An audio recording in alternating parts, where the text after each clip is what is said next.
آپ نے سنی کوئی بیرسٹر گوہر کی تقریر جس میں انہوں نے پریس کانفرنس کی ہو, پیغام جاری کیا ہو, ویڈیو پیغام دیا گیا ہو, آج میں اپنے کارکنان سے, میں بیرسٹر گوہر چیئرمین پاکستان تحریک انصاف, آج میں آپ سب سے درخواست کرتا ہوں کہ عمران خان کی رہائی کے لیے آپ ہر گھر سے نکلیں اور پرامن طریقے سے احتجاج کریں. میں لاکھوں لوگوں کو سڑکوں پر آنے کی دعوت دیتا ہوں اور میں سمجھتا ہوں کہ عمران خان کی رہائی کے لیے آپ لوگ نکلیں گے سڑکوں پر. کیا ایسا کوئی بیان آپ نے بیرسٹر گوہر کا دیکھا نا, جو پارٹی کے چیئرمین ہے؟ سب سے زیادہ ذمہ داری اس وقت پارٹی چیئرمین کی ہے, بیرسٹر گوہر کی ہے. اور بیرسٹر گوہر جو ہیں انہوں نے یہ اپنا کردار ادا نہیں کیا, بلکہ وہ اس احتجاج کو کال آف کرنے کے لیے مسلسل دگ و دو کرتے رہے, غائب رہے, خاموش رہے, اور جب معاملات اسلام آباد تک پہنچ گئے تو اس کے بعد انہوں نے اس کو کال آف کرانے کی کوشش کی. میں یہ نہیں کہہ رہا کہ انہوں نے صحیح کیا یا غلط کیا, لیکن یہ ساری جو ایک تنقید ہے وہ پارٹی کی کے کارکنان کی طرف سے بیرسٹر گوہر کے اوپر ہو رہی ہے, اور وہ سمجھتے ہیں کہ بیرسٹر گوہر نے اپنا کردار ادا نہیں کیا. اور اگلا سوال یہ بھی پیدا ہوتا ہے کہ پھر عمران خان ان کو ہٹا کیوں نہیں دیتے؟ تو ظاہر ہے وہ اس طرح سے چیئرمین کو ہٹایا نہیں جا سکتا, الیکشن ہوئے ہیں, الیکشن دوبارہ کرنے پڑتے ہیں. اور پھر دیکھیں عمران خان بھی پوری طرح سے صورتحال کو ان کے سامنے نہیں ہے, ان کو اتنا ہی نظر آتا ہے جتنا ان کو دکھایا جاتا ہے. عمران خان کو جتنا بتایا جاتا ہے وہ اتنا ہی دیکھ سکتے ہیں. مثلا اگر ان کو جا کے بتایا جائے کہ بھئی پنجاب میں لاکھوں لوگ نکلے تھے لیکن وہ اسلام آباد پہنچ نہیں سکے کیونکہ راستے بند تھے, بلاک تھے, اور لیکن اپنے طور پر سب نے کوشش کی, تو عمران خان نے ظاہر ہے یہ کہنا تھا کہ ہاں زبردست پنجاب کی بھی میں بہت تعریف کرتا ہوں. ظاہر ہے انہوں نے یہ کہنا تھا. جو جتنا دکھایا جائے گا عمران خان اس پر کامنٹ کریں گے. اب دوسری خبر دیکھ لیں, اور وہ بھی لیڈرشپ کے حوالے سے ہی ہے, پی ٹی آئی کی لیڈرشپ کے حوالے سے. اور جنگ نے یہ خبر لگائی ہے مشال یوسفزئی کو کوٹ کر کے کہ بانی پی ٹی آئی کو پارٹی کے کمپرومائزڈ لیڈر سے زیادہ بشرا بی بی پر اعتماد ہے. مشال یوسفزئی کون ہے؟ جو کہ بشرا بی بی کی ترجمان ہے. بشرا بی بی کے دو قریبی معاونین نے دعویٰ کیا ہے کہ بانی پی ٹی آئی کو اپنی پارٹی کے کمپرومائزڈ لیڈر سے زیادہ بشرا بی بی پر اعتماد ہے. بشرا بی بی کی ترجمان مشال یوسفزئی اور سابق خاتون اول کی بہن مریم ریاض بٹو نے برطانوی اخبار گارڈین سے گفتگو کرتے ہوئے معاونین نے کہا, یعنی مشال یوسفزئی اور وٹو صاحبہ نے, مریم وٹو جو ہیں, کہ پارٹی رہنما بانی کی ہدایات پر پوری طرح عمل نہیں کرتے, جس کے سبب بشرا بی بی کو عملی میدان میں آگے لایا گیا. معاونین کے مطابق فائنل کال کے احتجاج والے دن بھی بشرا بی بی نے صرف بانی پی ٹی آئی کی ہدایت اور ان کے مفاد کے لیے کام کیا. مشال یوسفزئی نے کہا کہ بانی پی ٹی آئی نے پارٹی قیادت کی طرف سے اپنی ہدایات عوام تک پہنچانے اور ان کے جوڑ توڑ سے وہ اس سے سخت مایوس ہیں. انہوں نے کہا کہ بانی پی ٹی آئی نے بشرا بی بی سے کہا کہ وہ اب ان کا پیغام براہ راست پہنچائیں, اسی لیے بشرا بی بی کی ذمہ داری لگائی گئی. مشال یوسفزئی کے مطابق بشرا بی بی کو سیاست کا تجربہ نہ ہونے کے سبب انہیں قطعی ہدایات دی جائیں گی. انہوں نے کہا کہ بانی پی ٹی آئی نے بشرا بی بی کے ذریعے ہی فائنل کال کا پیغام دیا تھا کہ اسلام آباد پہنچ کر حتمی احتجاج کرو. مشال یوسفزئی نے کہا کہ بشرا بی بی کے سیاسی عزائم نہیں, وہ پرسکون روحانی شخصیت ہیں. بشرا بی بی صرف بانی اور عوام کے درمیان پل کا کردار ادا کر رہی ہیں. مریم ریاض بٹو نے کہا کہ بانی کے قریبی ساتھیوں کا کردار مشکوک ہے, لگتا ہے کہ اپنے فائدے کے لیے دونوں طرف کھیل رہے ہیں. مریم ریاض بٹو کا مزید کہنا تھا کہ بشرا بی بی پر احتجاج کے دوران اسلام آباد کے مرکز جانے سے روکنے کے لیے دباؤ ڈالا گیا. واضح رہے کہ مریم ریاض بٹو نے 2015 میں بانی پی ٹی آئی اور بشرا بی بی کا تعارف کروایا تھا. برطانوی اخبار گارڈین کے مطابق بانی کی تیسری اہلیہ بشرا بی بی کو غیر سیاسی اور پراسرار روحانی شخصیت سمجھا جاتا ہے. اخبار نے مزید کہا کہ پی ٹی آئی میں ایک عنصر بشرا بی بی کو پسند نہیں کرتا اور ان کے خلاف مہم جوئی میں مصروف ہے. اب اس خبر میں جو کہ یہ جنگ پہ چھپی ہے اور جنگ نے اپنا بھی ایک ذاتی ایک جو جنگ کا ایک بوجھ سا دکھائی دیتا ہے وہ بھی اس میں شامل کیا گیا ہے. بشرا بی بی کو بھی جس انداز میں پیش کیا گیا ہے, پراسرار روحانی شخصیت اور یہ وہ, اور پھر انہوں نے اپنا بھی ایک بعض دفعہ ایک وہ ایجنڈا ہوتا ہے وہ بھی دکھائی دیتا ہے. تو یہ سارا کچھ جو ہے یہ خبریں, بہرحال اس کا جو آپ کے سامنے رکھنے کا مقصد یہ ہے اس خبر کو بھی کہ اس وقت لیڈرشپ پی ٹی آئی کی لیڈرشپ کافی نشانہ ہے.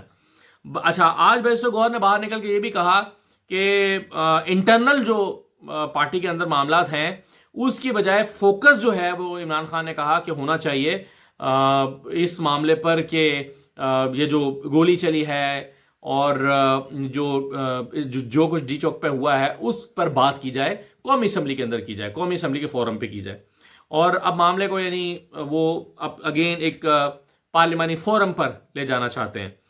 تو یہ سارا کچھ آج بہرحال ہوا ہے, اور بیرسٹر گوہر کی ان باتوں پر اور خاص طور پر یہ جو ایکسپریس نے دی ہوئی ہے میں جس کا ٹائٹل یہ دیا گیا ہے کہ اسلام آباد میں جو کچھ بھی ہوا اس میں اسٹیبلشمنٹ کا کوئی قصور نہیں ہے، بیرسٹر گوہر، اور ظاہر ہے بڑے کانفیڈنس کے ساتھ ایکسپریس جیسے بڑے اخبار نے یہ خبر دی ہے کہ سورسز سے کہ بیرسٹر گوہر نے یہ باتیں کی ہیں. تو بہرحال اس کی وضاحت بیرسٹر گوہر کر سکتے ہیں کہ ہاں وہ اس پر قائم ہے یا وہ یہ بات نہیں کر رہے. تو دونوں صورتوں میں وہی بتا سکتے ہیں کہ اصل معاملہ کیا ہے اور کیا وہ اسٹیٹمنٹ کے ساتھ کھڑے ہیں یا نہیں کھڑے. اگر مطلب میں ذاتی طور پر ان کی اسٹیٹمنٹ پہ اگر وہ کھڑے بھی ہیں، میں کوئی کریٹیسائز نہیں کر رہا، ٹھیک ہے، ان کی اسٹیٹمنٹ ہے، لیکن بہرحال پھر پارٹی کو پتا ہونا چاہیے کہ بیرسٹر گوہر کیا سوچتے ہیں اور عمران خان کیا سوچتے ہیں. اب عمران خان نے آج کی ان کے ٹویٹر ہینڈل سے جو ٹویٹ سامنے آئی ہے جس پر کافی واویلا کیا جا رہا ہے اور کہا یہ جا رہا ہے کہ بھائی ایسی بات بیرسٹر گوہر نے تو نہیں کی. جب بیرسٹر گوہر نے ایسی بات نہیں کی تو پھر یہ ٹویٹر چلانے والے نے اپنے طور پر لکھ دی. جو بھی ٹویٹر اکاؤنٹ چلا رہا ہے وہ اپنے طور پر لکھ رہا ہے، کیونکہ بیرسٹر گوہر نے تو یہ کہا ہی نہیں ہے. یہ باتیں ملے تو بیرسٹر گوہر ہیں، تو بیرسٹر گوہر اگر عمران خان سے مل کر آئے ہیں اور انہوں نے یہ باتیں نہیں کی تو پھر یہ کیسے باہر آئی ہیں. اچھا، دوسری بات یہ ہے کہ یہ جو عمران خان کا پیغام ہے ٹویٹر پہ، اس پر فیصل واڈا بھی کہہ رہے تھے کہ جی جو بھی ٹویٹر چلا رہا ہے وہ عمران خان کی مشکلات بڑھا رہا ہے. عمران خان کی مشکلات پہلے کون سا کم ہے یا اس سے زیادہ کیا بڑھائی جا سکتی ہیں؟ بہرحال پیغام ذرا دیکھ لیجئے عمران خان کا جو ٹویٹر پہ چلا ہے. وہ تھا کہ سابق وزیر اعظم عمران خان کا قوم کے نام پیغام: اسلام آباد قتل عام کے شہداء کا سن کر انتہائی رنجیدہ ہوں. دور حاضر کے جنرل ڈائر نے جلیانوالہ باغ کی تاریخ دہرائی ہے. ان شہیدوں کا خون ناحق ضائع نہیں جائے گا اور ہم ان شہداء کا کیس اقوام متحدہ سمیت ہر فورم تک لے کر جائیں گے.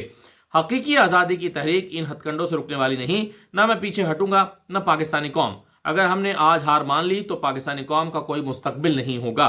پرامن احتجاج ہر پاکستانی کا بنیادی حق ہے اور وہ پاکستان میں کہیں بھی کیا جا سکتا ہے. 9 مئی یعنی ڈی چوک میں بھی 9 مئی کو بھی ہمارے 25 کارکنان کو شہید کیا گیا اور اس بار بھی پرامن مظاہرین کو گولیاں مار کر خون کی ہولی کھیلی گئی اور درجنوں شہریوں کو شہید کیا گیا، جو کہ بدترین ڈکٹیٹرشپ میں بھی نہیں کیا گیا. ہماری کال پر لاکھوں پاکستانی تمام تر رکاوٹوں، گرفتاریوں اور دھمکیوں کے باوجود آئین پاکستان اور جمہوریت کی بحالی اور سیاسی قیدیوں کی رہائی کا مطالبہ لے کر اسلام آباد پہنچے، لیکن ان پرامن لوگوں پر ظلم کے پہاڑ توڑے گئے. اس بار شیلنگ اور ربر بلٹ سے آگے بڑھ کر سنائپرز اور دیگر جان لیوا اسلحے سے قتل عام کیا گیا، جو ڈیتھ سرٹیفکیٹ میں بھی سامنے آ چکا ہے. درجنوں مظاہرین کو شہید اور سینکڑوں کو زخمی کیا گیا اور 6000 سے زائد کارکنان کو چھوٹے کیسز میں گرفتار کیا گیا. میں سپریم کورٹ سے مطالبہ کرتا ہوں کہ غیر جانبدار جوڈیشل کمیشن بنا کر اس قتل عام کی تحقیقات کروائی جائیں اور قتل عام کا حکم دینے والے اور اس میں ملوث عناصر کو سخت ترین سزائیں دی جائیں. میں مطالبہ کرتا ہوں کہ شہداء اور زخمیوں کے حوالے سے اسلام آباد اور راولپنڈی کے اسپتالوں کا ڈیٹا جلد از جلد پبلک کیا جائے اور تمام اسپتالوں اور سیف سٹی کی CCTV فوٹیجز محفوظ کی جائیں تاکہ 9 مئی کی طرح شواہد غائب نہ کیے جا سکیں.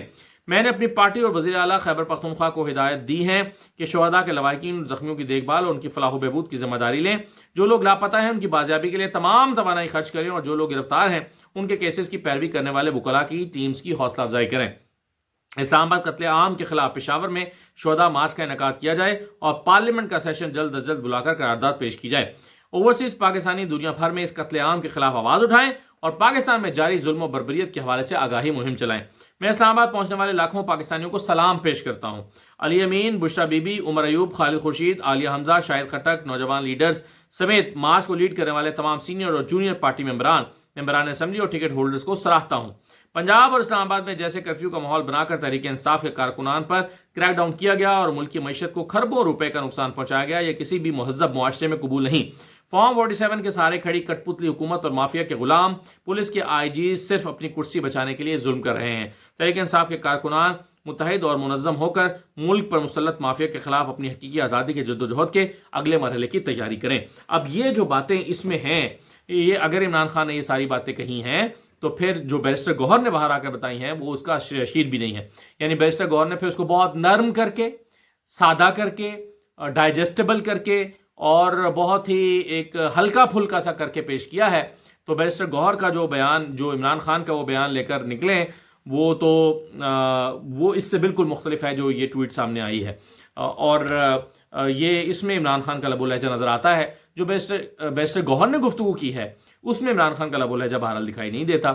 جس طرح ہم عمران خان کو جانتے ہیں، یا اتنے بڑے ایونٹ کے بعد عمران خان کا جو رد عمل ہونا چاہیے تھا یا ممکنہ طور پر جو رد عمل ہو سکتا تھا وہ شاید یہ تو ہو سکتا تھا جو ٹویٹ میں نظر آ رہا ہے، شاید وہ نہیں ہو سکتا تھا جو بیرسٹر گوہر نے باہر آ کر سنایا ہے۔